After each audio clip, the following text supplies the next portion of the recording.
Imaginez un territoire gelé, oublié pendant des siècles, considéré comme pratiquement inhabitable, un endroit où la plupart des puissances européennes ne prenaient même pas la peine d'investir, et maintenant, imaginez que ce même territoire devienne le troisième pays avec le plus de ressources naturelles de la planète, dépassant des géants historiques comme l'Allemagne, la France ou le Royaume-Uni. Comment est-il possible qu'une nation de seulement 150 ans d'histoire accumule plus de richesses minérales que des empires millénaires? Quel secret cache le sous-sol canadien que personne n'avait vu venir? Aujourd'hui, nous allons découvrir comment le Canada est passé d'une colonie ignorée à la banque de ressources du monde moderne. Nous sommes dans les années 1600 et les empires européens se partagent le monde. L'Espagne domine l'or et l'argent d'Amérique latine. L'Angleterre contrôle les épices de l'Inde. La France possède les plantations des Caraïbes. Mais il y avait un immense territoire au nord du continent américain que personne ne voulait vraiment, le Canada. Pour les colonisateurs français et anglais de l'époque, le Canada était simplement un lieu de passage. Un territoire gelé où la seule chose de valeur était les peaux de castor pour faire des chapeaux en Europe. Rien de plus. Les conditions climatiques extrêmes, avec des hivers à moins 40 degrés, faisaient de la vie là-bas une lutte constante pour la survie. Pendant plus de 2 siècles, du début des années 1600 jusqu'au milieu des années 1800, le Canada a été essentiellement ignoré. Les Français ont établi quelques postes de traite. Les Anglais ont pris le contrôle après la guerre de Septance en 1763. Mais personne n'imaginait que sous cette terre gelée et ces forêts infinies se cachait l'une des plus grandes concentrations de richesses minérales de la planète. La population était clairsemée. En 1800, à peine 300 000 personnes vivaient dans tout ce vaste territoire. Pour comparer, le Mexique comptait déjà plus de 6 millions d'habitants à cette époque, les États-Unis dépassaient les 5 millions, le Canada était littéralement la frontière oubliée du monde occidental. Mais tout allait changer. Et puis quelque chose s'est produit que personne n'attendait. En 1858, dans la région de Fraser Valley, dans ce qui est aujourd'hui la Colombie-Britannique, un groupe de mineurs a trouvé de l'or. C'était pas une petite quantité, c'était suffisant pour déclencher une ruée vers l'or qui a attiré plus de 30 000 personnes en quelques mois. Mais voici ce qui est vraiment intéressant. Ce n'était pas le véritable trésor du Canada. L'or de Fraser n'était que le début, le premier signe de quelque chose de beaucoup plus grand. Parce que ce que les géologues ont commencé à découvrir dans les décennies suivantes allait complètement changer l'histoire de cette nation. Au fur et à mesure que les prospecteurs s'enfonçaient dans le territoire, ils ont commencé à trouver des gisements massifs d'autres minéraux. Du nickel en Ontario, du zinc en Colombie-Britannique, du cuivre au Québec. Et le plus surprenant, chaque nouvelle découverte semblait être plus grande que la précédente. Pourquoi le Canada avait-il tant de ressources? La réponse se trouve dans la géologie. Le Canada repose sur quelque chose appelé le bouclier canadien, une formation rocheuse de plus de 2500 millions d'années. C'est l'une des structures géologiques les plus anciennes et les plus stables de la planète. Pendant des milliards d'années, des processus tectoniques et volcaniques ont concentré des minéraux en quantité extraordinaire sous sa surface. Mais avoir des ressources ne signifie rien si vous ne pouvez pas les extraire et les transporter. Et c'est là que le Canada a eu son deuxième coup de chance, la construction du chemin de fer transcontinental. En 1885, après des années de travail brutal dans des conditions extrêmes, le Canadian Pacific Railway a été achevé. Cette ligne ferroviaire reliait l'océan Atlantique au Pacifique, traversant montagnes, forêts et prairies. Pour la première fois de l'histoire, il était possible de transporter des ressources depuis les mines les plus reculées jusqu'au port, et de là vers le reste du monde. Le timing ne pouvait pas être meilleur. Juste au moment où le monde entrait dans la deuxième révolution industrielle, à la fin du 19e siècle et au début du 20e, le monde a radicalement changé. L'électricité, l'automobile, le téléphone, la radio, toutes ces technologies nécessitaient quelque chose de fondamental, des métaux. Du cuivre pour les câbles électriques, du nickel pour l'acier résistant, du zinc pour la galvanisation, de l'argent pour la photographie et l'électronique. Et le Canada les avait tous en 1883. Le plus grand gisement de nickel du monde a été découvert à Sudbury, en Ontario. Cette découverte était si importante que jusqu'à aujourd'hui, Sudbury reste l'un des principaux producteurs de nickel de la planète. Pour vous donner une idée, ce seul gisement a produit plus de nickel que des pays entiers. Mais cela ne s'est pas arrêté là. En 1896, la ruée vers l'or du Klondike a commencé au Yukon. Plus de 100 000 personnes ont voyagé vers l'un des endroits les plus inhospitaliers de la planète à la recherche de fortune. Bien que beaucoup n'aient jamais trouvé d'or, cette ruée a mis le Canada sur la carte mondiale. Le monde a commencé à regarder vers le nord. Et pendant que cela se passait, les géologues continuaient à trouver de plus en plus de ressources. En 1903, d'énormes gisements d'argent ont été découverts à Cobalt, en Ontario. En 1909, de l'or à Porcupine. En 1915, plus d'or à Kirkland Lake. Chaque décennie apportait de nouvelles découvertes qui confirmaient ce qui commençait déjà à être évident. Le Canada n'était pas un pays riche en ressources, c'était un entrepôt géant de ressources. En 1920, le Canada était déjà l'un des principaux exportateurs de minéraux du monde. Mais le plus impressionnant restait à venir. Si vous pensiez que l'histoire des ressources du Canada était impressionnante jusqu'ici, préparez-vous. Parce que ce qui s'est passé ensuite l'a catapulté dans une autre dimension. En 1947, dans un endroit appelé Leduc, près d'Edmonton en Alberta, un puits d'exploration a été foré. Le 13 février de cette année-là, lorsque le forage a atteint 1500 mètres de profondeur, c'est arrivé. Une explosion de pétrole a jailli du sol avec une telle force qu'il était clair qu'ils avaient trouvé quelque chose de massif. Avant de continuer avec cette histoire fascinante, si vous appréciez ce contenu et que vous voulez continuer à découvrir comment fonctionnent les économies et les pays les plus importants du monde, abonnez-vous à la chaîne et activez la cloche. Nous créons du contenu approfondi et bien recherché chaque semaine. Maintenant, continuons avec le pétrole canadien qui a tout changé. La découverte de Leduc numéro 1, comme on l'appelle, a transformé le Canada du jour au lendemain. Dans les années suivantes, des champs pétrolifères gigantesques ont été découverts dans toute la province de l'Alberta. Mais ce n'était pas tout. Ils ont également trouvé d'énormes réserves de gaz naturel. Dans les années 60, le Canada était déjà un important exportateur de pétrole et de gaz.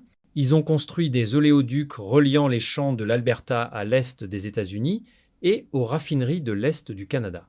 L'argent a commencé à affluer de manière impressionnante. Mais le véritable joyau de la couronne était encore caché, et il n'était pas facile d'accès. Dans le nord de l'Alberta, il existe quelque chose appelé les sables bitumineux d'Athabasca. Imaginez un mélange épais de sable, d'argile et d'une forme très dense de pétrole appelé bitume. Pendant des décennies, tout le monde savait qu'il y avait du pétrole là-bas, des quantités énormes. Le problème était que l'extraire était très coûteux et technologiquement très complexe. Pendant des années, personne n'osait investir massivement. Jusqu'à ce que dans les années 2000, avec le prix du pétrole qui montait en flèche, cela devienne soudainement rentable. Et lorsqu'ils ont finalement calculé combien de pétrole il y avait vraiment dans ces sables bitumineux, le chiffre était stupéfiant, environ 170 milliards de barils de pétrole récupérable. Pour que vous compreniez l'ampleur, cette quantité place le Canada comme le 3e pays avec le plus de réserves de pétrole au monde, seulement derrière le Venezuela et l'Arabie saoudite. Un pays qui, il y a 150 ans, exportait des peaux de castor, rivalise maintenant avec les géants pétroliers du Moyen-Orient, mais c'est ici que l'histoire du Canada devient encore plus intéressante. Parce que, contrairement à de nombreux pays qui dépendent d'une ou deux ressources principales, le Canada a développé quelque chose d'unique, une diversification presque totale. Parlons de chiffres concrets pour que vous voyez l'ampleur. Le Canada est actuellement le premier producteur mondial de potasse, un minéral essentiel pour les engrais. La Saskatchewan possède 40% des réserves mondiales connues, le 2e producteur d'uranium du monde.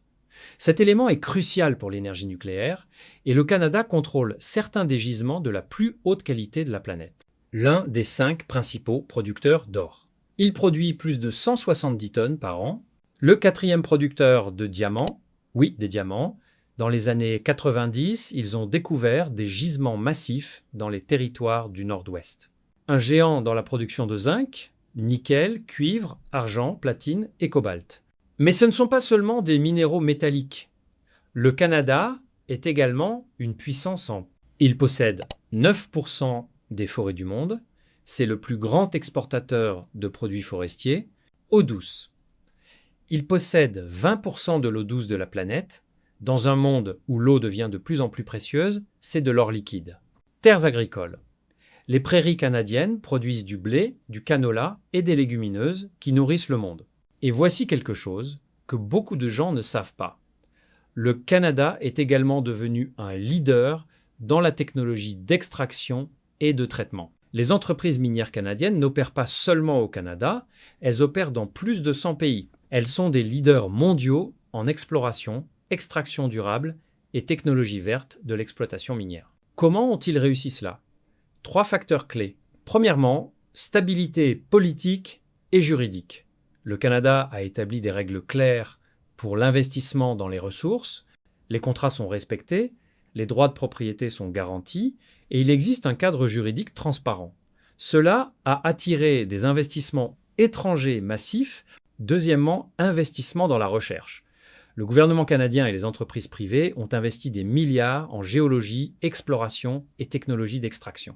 Ils ont développé des techniques pour travailler dans des conditions extrêmes qu'aucun autre pays n'avait réussi. Troisièmement, infrastructure. Ils ont construit des routes, des chemins de fer, des ports et des aéroports, même dans les régions les plus reculées. Ils ont relié les zones de ressources aux marchés mondiaux. Maintenant, tout n'est pas rose. Le Canada fait face à d'énormes défis au XXe et XXIe siècle. Le premier est environnemental. L'extraction des ressources, en particulier des sables bitumineux, a un impact écologique significatif. Les émissions de carbone, l'utilisation de l'eau, la destruction des habitats, tout cela a généré des critiques internationales et une pression pour changer les pratiques. Le Canada a répondu avec des engagements climatiques ambitieux. Il a investi dans les technologies de capture du carbone, dans la réhabilitation des terres minières et dans la transition vers une économie plus verte. Mais l'équilibre entre rester une puissance de ressources et protéger l'environnement est un défi constant. Le deuxième défi est géopolitique. Avec le changement climatique, l'Arctique canadien devient plus accessible. Et sous cette glace qui fond, il y a d'énormes ressources. Gaz, pétrole, minéraux rares. Mais plusieurs pays, en particulier la Russie et la Chine, ont des intérêts dans la région. Le Canada doit protéger sa souveraineté dans le Nord, alors que le monde regarde avec un intérêt croissant. Le troisième défi est la transition énergétique. Le monde se dirige vers les énergies renouvelables. Cela signifie moins de demandes de pétrole et de gaz à long terme. Le Canada répond en se positionnant comme leader dans les minéraux critiques pour la technologie verte, lithium pour les batteries, cobalt, terres rares pour les éoliennes et les panneaux solaires. En fait, le Canada possède des gisements significatifs de ces minéraux du futur.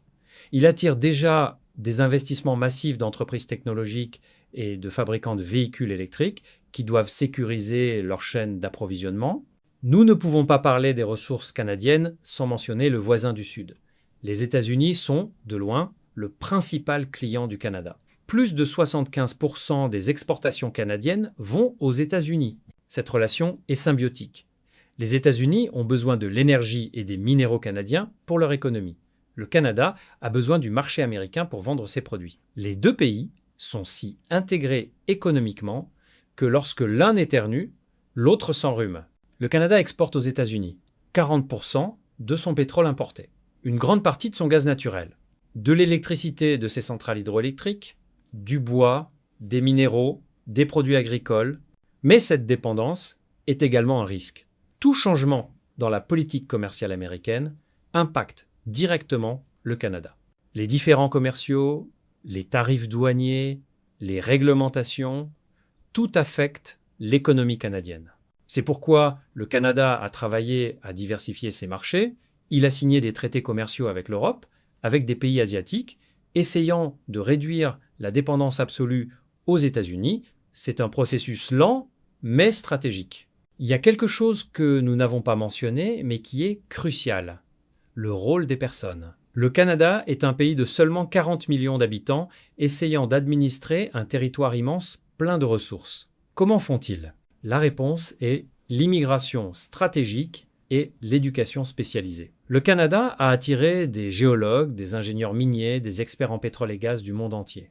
Il a construit des universités de classe mondiale spécialisées dans les sciences de la Terre et les ressources naturelles. Des institutions comme l'Université de Toronto, McGill, l'Université de l'Alberta sont des centres de recherche qui produisent le talent dont l'industrie a besoin. De plus, le Canada a travaillé avec les communautés autochtones, les peuples originaires qui ont habité ces terres pendant des milliers d'années.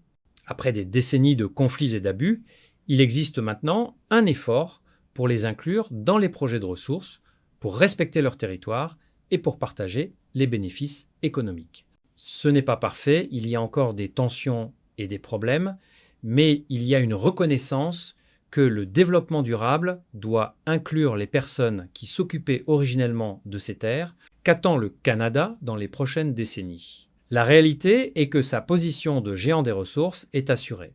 Les minéraux critiques pour la technologie moderne sont sous son sol, l'eau douce sera de plus en plus précieuse, les forêts resteront essentielles. Et il a encore des décennies de pétrole et de gaz à exporter pendant que le monde fait la transition énergétique.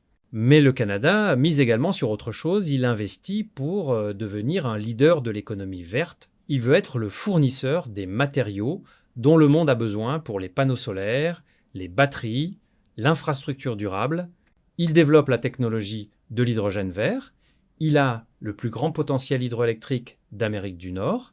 Il peut générer de l'énergie propre et l'exporter. En résumé, le Canada essaie de se transformer, d'être le fournisseur des ressources du passé en le fournisseur des ressources du futur. C'est un pari ambitieux, mais s'il y a un pays avec les ressources naturelles et le capital humain pour y parvenir, c'est celui-ci.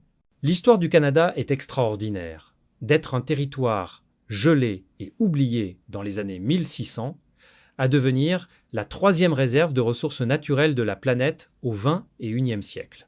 C'est une histoire de chance géologique, oui, mais aussi de décisions stratégiques, d'investissements intelligents, de saisir les opportunités au bon moment.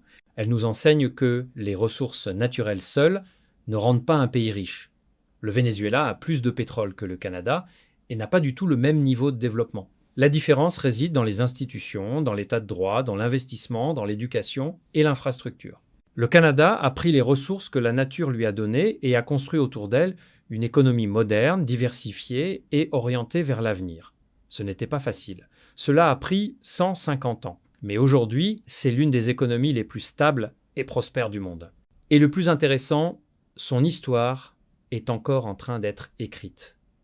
Les ressources qu'il exploitera dans 50 ans, nous ne savons peu, être même pas qu'elles existent encore. Le sous-sol canadien continue de garder des secrets. Si cette vidéo vous a semblé intéressante et que vous voulez plus de contenu sur l'économie, les ressources naturelles et comment fonctionnent les pays, abonnez-vous maintenant à la chaîne. Nous faisons des vidéos approfondies chaque semaine sur les sujets les plus fascinants du monde moderne. Mettez un like si vous avez appris quelque chose de nouveau aujourd'hui et laissez-moi dans les commentaires quel autre pays aimeriez-vous que nous analysions. À bientôt dans la prochaine vidéo.